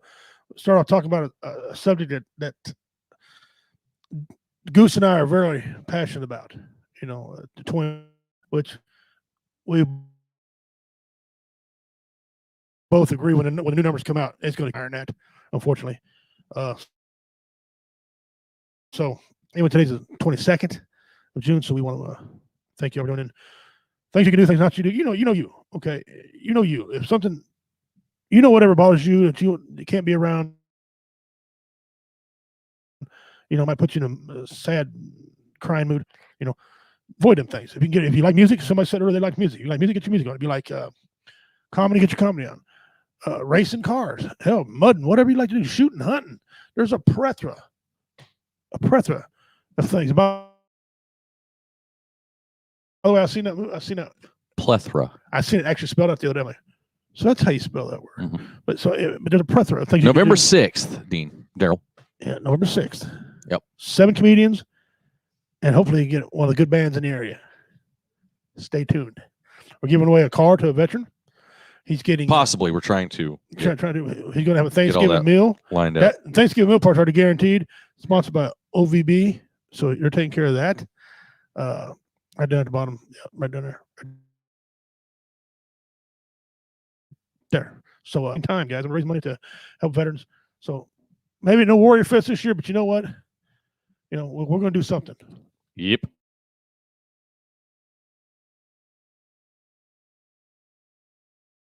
To show out for a big event. If we might have shows linked to that. If November 6th, no one comes. If nobody shows out on November 6th, guess what? There will be no more shows in Cameron, Missouri. Period. From W Entertainment, be zero, nada. We'll don't mind going all the way around you. So don't want to sound like an ass, but hey, that's where we're at with yeah. So that being said, stay tuned for that. That's going to come. Let's check out the comments here. Find something that you know nothing about and master that one thing, then find something else. Yeah. Well, hey, look, Justin's good. He's a good candidate for that statement. Look, he didn't know nothing about fortune. Nothing. I and really the and I don't know if you guys want to hear the story as to why I got into it. I'm one of them people. I like to learn. I'm weird like that. I like to just learn new shit, and and it doesn't necessarily have to be something like foraging or foraging or cooking or whatever. It's just I like to learn. And so I'm always looking for different things that could possibly help me. So if I am learning something, I'm learning a skill that actually is going to help me in the long run. I seen Forged in Fire. Right. And I went, okay, whatever. And then and honestly, I don't remember exactly what it was, but the real catalyst was when I said, I really would like to learn to blacksmith in general, because there's a lot of farmers in our area, especially up around me and up around Richie. And I really just wanted to figure out a way, because the blacksmith in my area retired and shut his shop down. Right. And so I was like, okay, well, the wife got me a blacksmithing book. And so I started reading it, and I got me a forge. And originally I built my forge on the ground, and I kind of messed around a little bit, but I couldn't get the heat right. And then I got this other forge, and now I am actually able to make things out of other things. So, but one thing I always said is, if I get into it, I'm not going to, I'm going to use recycled stuff. I'm not doing that whole going out and buying a brand new piece of metal. If I can use something recycled, I will do that. So I've got a couple leaf springs up the house. I've got some other stuff that I've been messing around with, learning to move and whatnot. I've made 2 knives so far. I just need to get the equipment and the ability kind of honed to be able to handle those knives, put handles on those knives. So yeah, I mean, And you are starting to do pretty good. I've seen some of your work. You're moving right on, brother. Yeah. You're doing well. Thank you. And I, it's funny because the first knife, the first decent sized knife, the blade's probably about 6, 8 inches long-ish. But the handle on it curves. And so it's got a, like, if this is the spine going like this, then the handle does this number.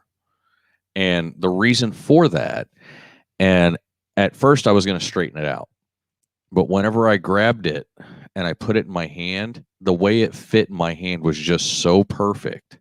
I was like, I've got to leave this handle with this little bit of curve to it, because it feels great. So yes, the Tang. Shush. Damn it, Daryl. Shows up late and he talks. Shows up late, now he's talking shit. I try and do high carbon steel. Yeah. Sadly, railroad spikes just aren't high enough carbon content a lot of times, unless you can get the old wrought iron ones. But you do good with decorating with them. But yeah, you can do a lot of stuff with them. Yeah. They're also really good for doing, chopping them up, make them, Damascus pieces. Oh, absolutely. Sangmais and such and so forth, which actually my next project is going to be, I'm going to attempt to do a forge weld on a Sangmai piece. So I'm, I haven't attempted it yet, but I am going to try and do a Sangmai, sandwiched Sangmai here in the near future. So I've got my Borex and yeah, I'm gonna go have some fun with that. Well, you'll be able to accomplish anything you want to accomplish. I hope so. Daryl, I want to let you know, Tater and I are going to be performing July 9th and July 10th. July 9th going to be at 7:30 p.m. and July 10th is at 6:30 p.m. We're going to be at Lawson Picnic. We're going to have a booth down there. At least I am anyway, and you guys come by and visit. We're performing. It's going to be clean comedy. Obviously, you're going to have kids there and things. So yep. But they're also, if you get an opportunity, Lawson's down there. So, and let us know how long you gonna be in Florida. He'll probably still be in Florida. Use a rail spike forwards and well to the knife. Oh, there you go. But let us know how long, Daryl, you're going to be in Florida, so I know. What's that?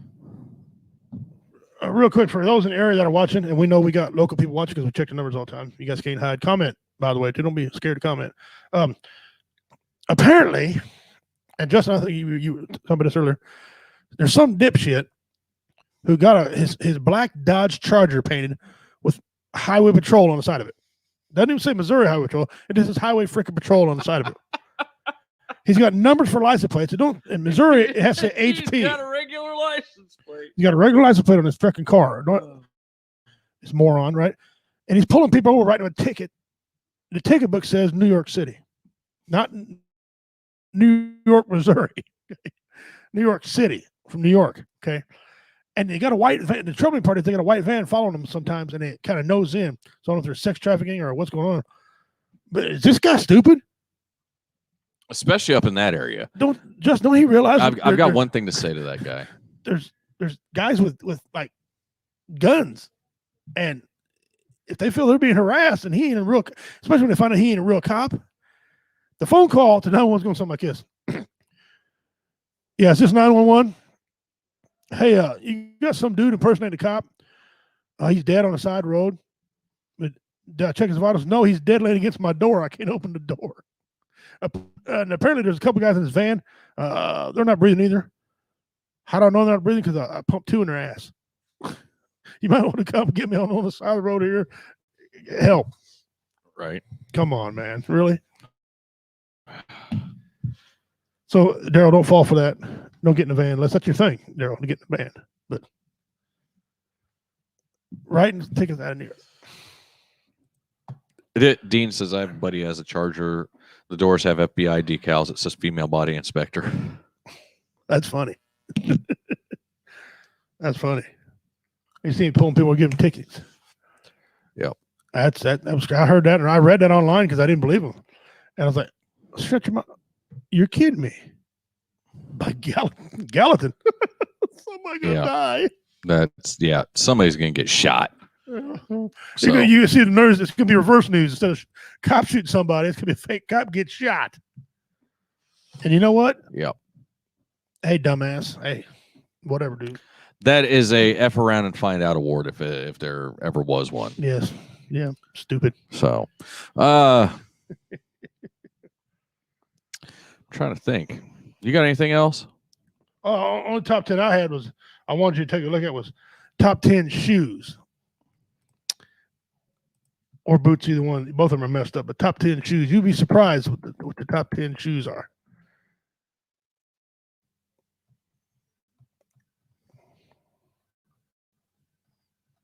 This is shoe brands. That wasn't the one I was talking about, but go ahead. Okay, which one? This is top 10 shoes. You got to scroll down to find it. It just says like pointed toe.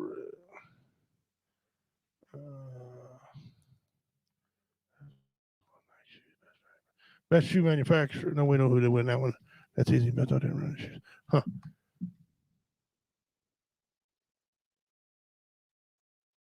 Yeah, right there. Yeah, that's it. So, and some of these are going to be named 2 or 3 different times. You just watch and see. Canvas shoes is number 11. Right. When's the last time you wore canvas shoes? Yeah. I don't have my Chuck Taylors anymore. Sneakers. Slippers. Number 9. Number 8. High heels. Right. Number 7 is bowling shoes. Bowling shoes out of high heels. What the who the hell actually wants to put bowling shoes on their feet? I don't know. I have no idea.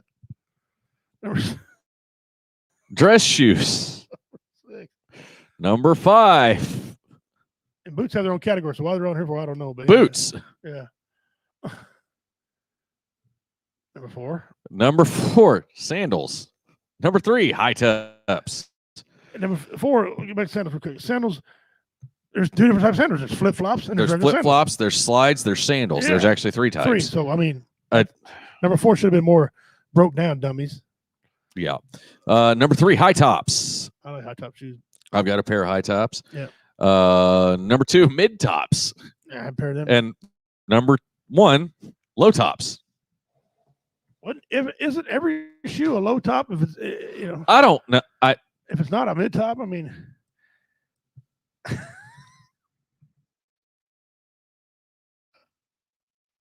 There you go, right there. Best boot types.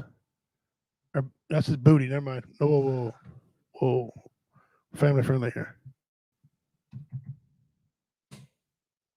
Yeah, like a guy one time typed in something about Dancing Barrett. It was a porn site.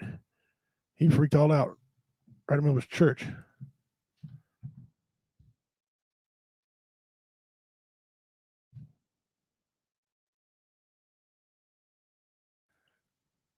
Wow. You can't type that in without going all. Wow. He's trying to type in boots and it keeps coming booties. Booty porn stars. Booty celebrities. Wrestling booties. Let's work boot brands. That might be a controversy down there. Okay. Yeah. All right. Best work boot. Best work boot brands. Number 11's Doc Martens. Now, I used to have a pair of Docs, and they were comfortable as hell. Number 10, Justin's.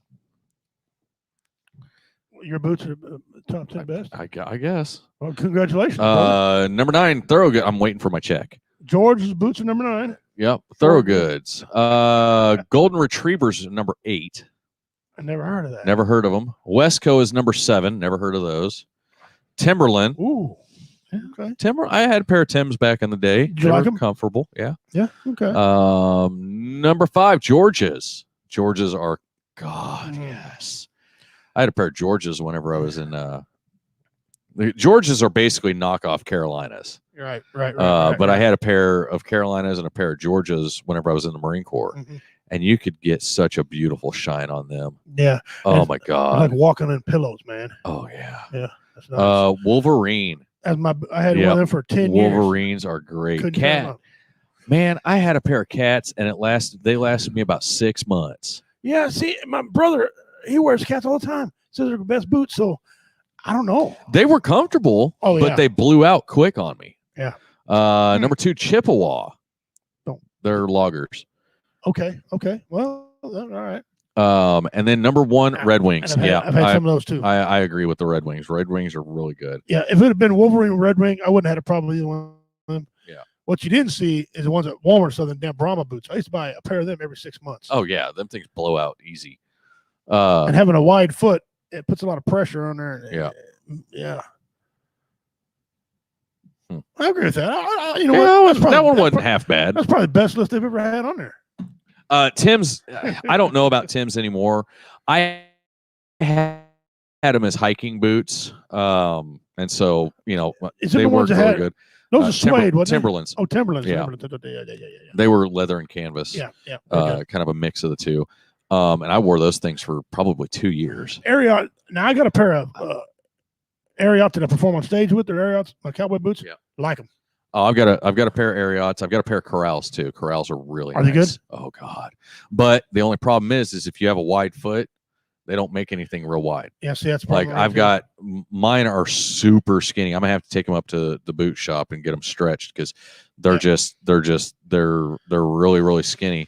But they've got that sheep skin on the inside, so you put your foot in there, it's like butter, man. Yeah. Oh my God, it's so comfortable. The boot called H just has a simple H. Yeah, those are wide. I got a pair of those are wide too. My Ariats I had to have stretched. Yeah. So yeah, I understand. And then I've had Durangos. Those weren't bad. Okay. Actually, I've still got my Durangos. I've still got my Justins somewhere, but they're tore all to hell. Justins. Okay, I know what you're talking about. And then I've got my pair of Ariats that I wear every day, pretty much. And those are the ones you wear to work, right? Yeah. Yeah. Okay. Yeah. So what's this say? Those are the ones I wear on stage. My Bills and my Matterhorns. Matterhorns, yeah. Now, what's one? Double H is the H one, yeah. Hey, Dean, did Matterhorn sell out, or did they buy? I thought they either sold out or they bought somebody. That's a good question. Because it's like Black & Decker. Black & Decker actually owns DeWalt. DeWalt don't own Black and Decker. Really? Yeah, because a lot of people who know Black and Decker don't, or DeWalt owns Black and Decker. No. I'm glad DeWalt didn't get the quality of Black and Decker. Shit. Although all jokes aside, I had one Black and Decker drill. I've had one Black and Decker tool in my entire almost 38 years in life that is still working well. Yeah. Everything else I've ever had, trashed. Was it cord or cordless? Corded. So was mine. The only drill I ever had. It was worth of crap. It was corded. It wasn't a drill though. It was a belt sander. Oh well. And that thing's still running. That great, makes some decent sanders. But yeah, shit. It's like every other freaking Black and Decker tool I've had, unless it was like old and handed down to me, at junk. Yeah. I'd say You a buy year and you get like a $1 for them at an auction or something. $1 for $3 if you want. Craftsman sold out to somebody too, and I don't remember who the hell it was. Oh god, they got to keep their name. Craftsman got to keep their name, but now I had a Craftsman drill set that 19.2 made me a lot of money. But when everything went to lithium, Stanley bought them. I got a problem with that. Stanley's for good people. Yeah, they make good stuff. Can't beat that Fat Max. Oh yeah, no kidding. Snap-on is over effing rated. You pay for the freaking name. It's like John Deere. You're paying for the name John Deere. I'm sorry. I cannot get behind Snap-on because you $4,000 for a 3-foot long freaking toolbox. No, that shit don't fly. No. What was the other one tool come out there for? Matco. Mac come out for Matco. Snap-on. Husky. And Husky's not bad. Or the Wolverine or Husky's sold at Home Depot. Okay, which one's at Lowe's? Cobalt. Yeah, I'm still on the fence about that. They're not bad. I'm not sure about Cobalt. Then you got at Walmart, you've got oh, he said Snap-on. He thought they bought. I just looked it up. It said Stanley. Yeah, Stanley did. You're right. I remember now. I couldn't remember who it was. But Cobalt. I went and bought me some new, or my wife bought me some new drills. I got a hammer drill and a regular drill, Bosch. And I tell you, Bosch ain't bad. I'm pretty happy with them so far. A lot of the things that repairing the brushes inside those, if you don't get the right brushes in there, you suck. Yeah. But these seem to be, so far, I got no problem with them. Yeah. So, all right. Well, we are down to the last 3 minutes of the show, guys. Thank you so much for tuning in, as always. Wow. Tonight's kind of gone quick. It's kind of started out feeling a little slow, but it went pretty damn quick. So, just remember, guys, it is the 22nd. Make sure if you are dealing with any type of issue where you're depressed, anxiety, whatever it might be, reach out to somebody, talk to them, get that crap out. Find something that you can put your energy into and take that negative and turn it into something positive. With that being said, guys, thank you guys so much for tuning in. We love every one of you guys, except for Dean. No, we love every single one of you guys. You guys are the ones that we do this for, and you are literally the reason why we get to do this every week. With that being said, guys, thank you so much for tuning in. And as always, from me here, from all of us here at Woe Entertainment, I'm Goose. That's the Pimp. Much love, everybody. We'll see you next week. Dorn Dog Ahoy.